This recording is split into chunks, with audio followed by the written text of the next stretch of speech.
اس وقت یہ ہے کہ اصل نماز یہی ہے، یہ سورہ فاتحہ۔ چنانچہ میں آپ کو حدیث سنا رہا ہوں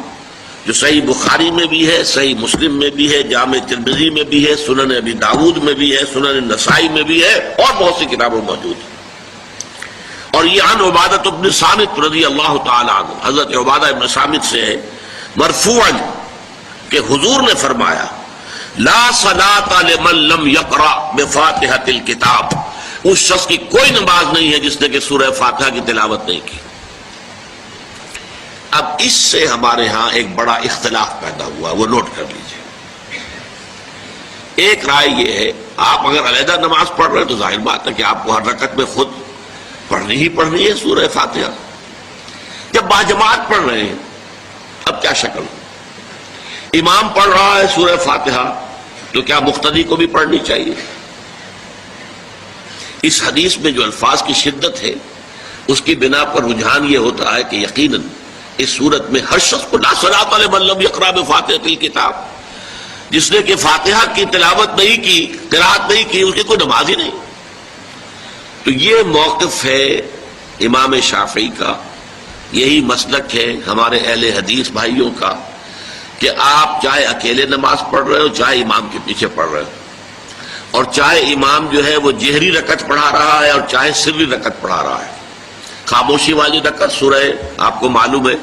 کہ نماز جو ظہر اور عصر کی ہے تو چاروں رکعتیں جو ہے وہ سری ہے،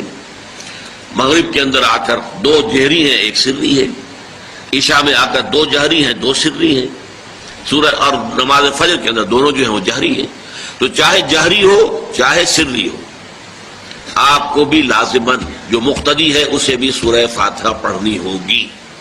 اب اس کے لیے انہوں نے یہ طریقہ جو ہے تلقین کیا ہے کہ امام تیزی سے نہ پڑھے، رک رک کر پڑھے الحمدللہ رب العالمین، اس کے بعد اتنا وقفہ دے دے کہ جو مقتدی ہے وہ بھی کہہ لے اپنے دل میں یا پڑھ لے الحمدللہ رب العالمین الرحمن الرحیم۔ تو یہ رک رک کر پڑھنا، خاص طور پر اگر آپ کو موقع ہوا ہو کسی اہل حدیث امام کی امامت میں نماز ادا کرنے کا تو آپ دیکھیں گے کہ بڑا فرق ہے۔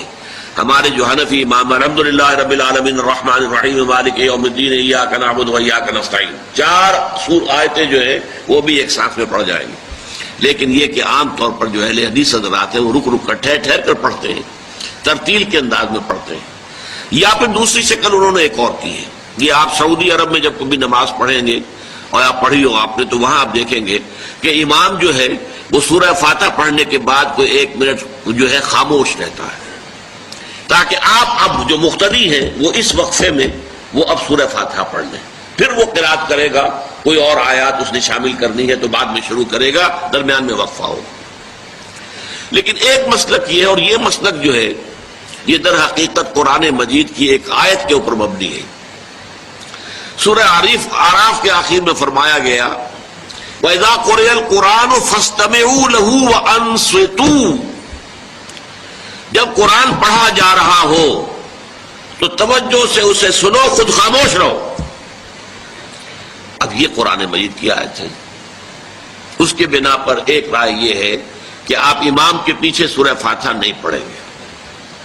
پڑھا جا رہا ہے سنو اس کو، خود خاموش رہو۔ اور اس کے لیے وہ دلیل دیتے ہیں کہ یہ شکل ایک وفد کی سی ہے، جیسے کسی بڑی شخصیت کے پاس اگر آپ کا کوئی وفد جاتا ہے، 8-10 افراد ہیں، ان میں اسپوکس مین ایک ہوتا ہے، وہ بات کرتا ہے، باقی سب لوگ موجود رہتے ہیں، سنتے ہیں۔ اسی طریقے سے امام جو ہے وہ گویا کہ آپ کا نمائندہ ہے اور وہ پڑھ رہا ہے الحمدللہ رب العالمین الرحمن الرحیم مالک یوم الدین، تو امام کی قرات ہی آپ کی بھی قرات ہو گئی۔ گویا کہ اس آیت سے، اس حدیث سے اختلاف نہیں ہے، اس کی تعبیر سے اختلاف ہے کہ امام کا قرات کر لینا در حقیقت مقتدیوں کی طرف سے بھی قرات ہے۔ اس میں جو حنفی مسلک ہے وہ بہت سخت ہے، اور وہ یہ ہے کہ چاہے سری نماز ہو اور چاہے جہری ہو،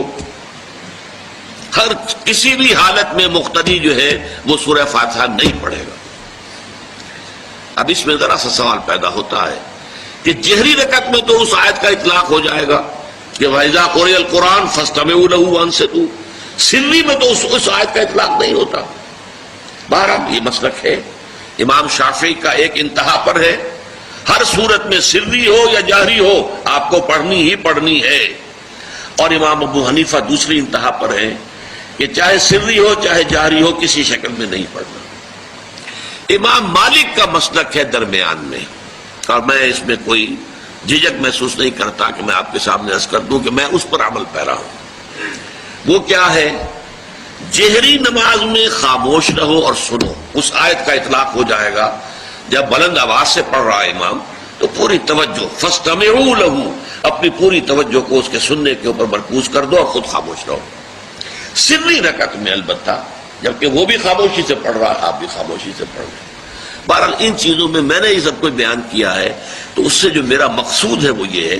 کہ معلوم ہو جائے کہ اس میں کوئی بڑی بنیادی بات نہیں ہے، نہ یہ کہ جو حنفی ہیں وہ اس حدیث کا انکار کرتے ہوں کہ لا صلاۃ لمن لم یقرأ بفاتحۃ الکتاب، کیسے وہ انکار کریں گے؟ اور نہ ہی کوئی جو حنبلی ہے یا اہل حدیث ہے وہ قرآن کی اس آیت کا جو ہے وہ اختلاف کر سکتا ہے کہ اذا قرئ القرآن فاستمعوا لہ وانصتوا، لیکن یہ کہ اس کے پھر اس سے جو احکام کا استنباط ہے اس میں اختلاف ہو جاتا ہے، تو اس کو نہیں سمجھنا چاہیے کہ یہ کوئی بہت بڑی اہمیت والی بات ہے۔ بات کہ جو فرض نماز ہے اصل اہمیت اس کی ہے، ہمارے ہاں عام طور پر مذہبی حلقوں میں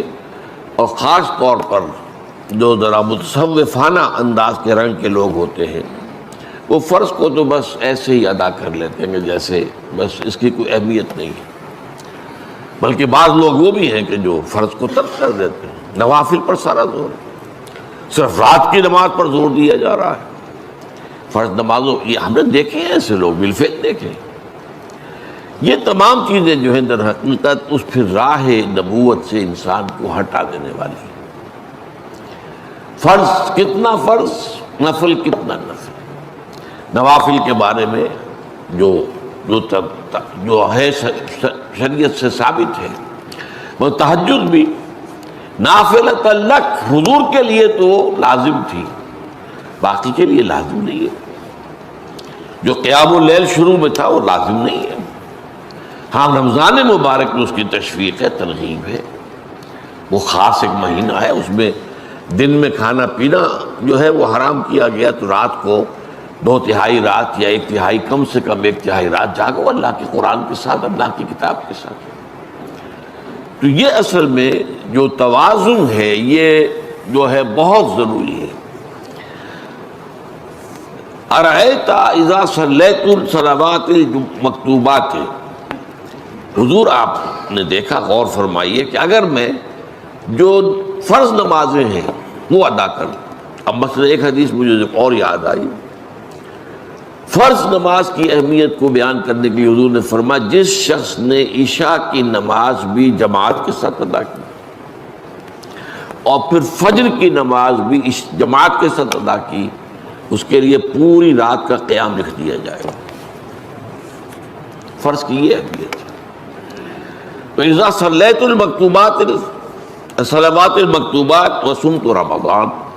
اور میں روزہ بھی رمضان کے روزے رکھ دوں، باقی روزہ رکھنا آپ کی مرضی پر ہے، رکھیں ٹھیک ہے، لیکن وہ جو لازم نہیں ہے۔ نجات کے لیے لازم جو بیس لائن ہے وہ جو عبادات فرض، اس کے بعد جتنا آدمی اضافہ کر سکے، حالات کو بھی دیکھے۔ بعض حالات ایسے ہوں گے کہ اس میں اصل اہمیت جہاد کی ہو جائے گی، قتال کی ہو جائے گی۔ اب ایسا حال بھی ہو سکتا ہے کہ اسلامی نظام قائم ہے، اسلامی حکومت قائم ہے، نظام خلافت قائم ہے، تو اب قتال کا معاملہ جو وہ حکومت کے ذمہ ہے، حکومت انتظام کرے گی۔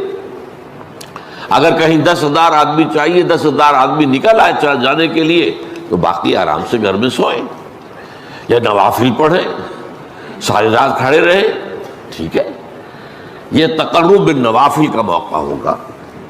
لیکن اگر اللہ کا دین جو ہے وہ مغلوب ہے، پامال ہے، اسے پاؤں تلے رودا جا رہا ہے، شریعت کی دھجیاں بکھیری جا رہی ہیں،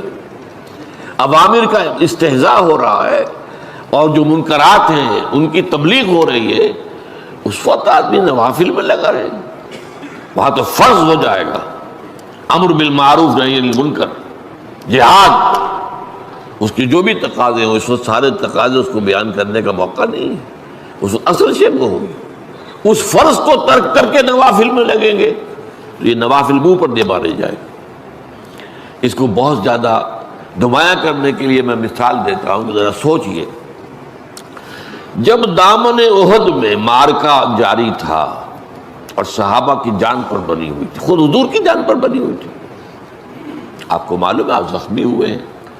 اور اتنا خون آپ کا بہہ گیا ہے کہ آپ بے ہوش ہو گئے ہیں اور خبر اڑ گئی کہ آپ کا تو انتقال ہو گیا.